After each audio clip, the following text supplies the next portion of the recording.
If you ever met him, you'd never know who you were talking to. One moment, he could be kind, calm, and soft-spoken.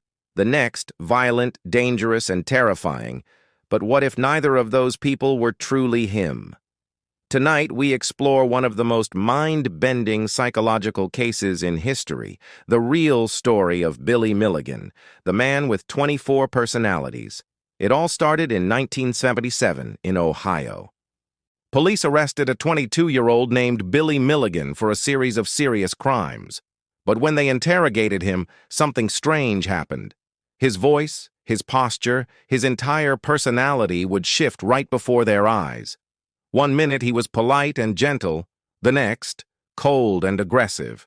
He claimed he had no memory of the crimes. At first, doctors thought he was lying, but psychiatric tests revealed something extraordinary. Inside Billy Milligan's mind lived 24 different personalities. Each one was distinct, with its own name, accent, handwriting, even its own IQ. There was Arthur, an intelligent, logical Englishman. Reagan, a violent Yugoslav who acted as the protector. Alan, the charming manipulator who was the only one that could talk to women. And then there were the children, the silent ones, the so-called undesirables. The personalities claimed that Billy himself was asleep, and that they took turns controlling his body. Psychiatrists diagnosed him with what is now known as dissociative identity disorder, or DID. But Billy's case was unlike anything they had ever documented. During his trial, his lawyers made history. They argued that it wasn't Billy who committed the crimes, but one of his other identities, and the jury believed them.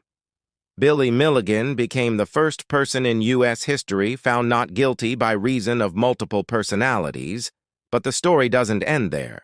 Inside the hospital, even more personalities began to emerge, some more violent and unpredictable than before. There was talk of a hidden 25th personality, the teacher, the one who knew everyone else and supposedly held the truth about what made Billy this way. And that truth was darker than anyone imagined. As a child, Billy was brutally abused by his stepfather.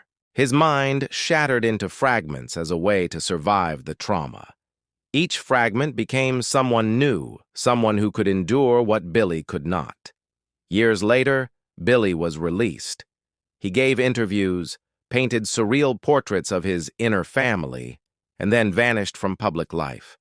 He passed away in 2014, still insisting that he was many people trying to be one.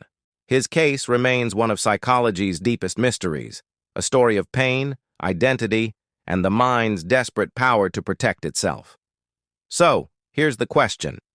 If a crime is committed by a fractured mind, who is truly guilty? Let me know what you think in the comments below. Thanks for watching, and don't forget to like and subscribe for more stories that hide between sanity and madness.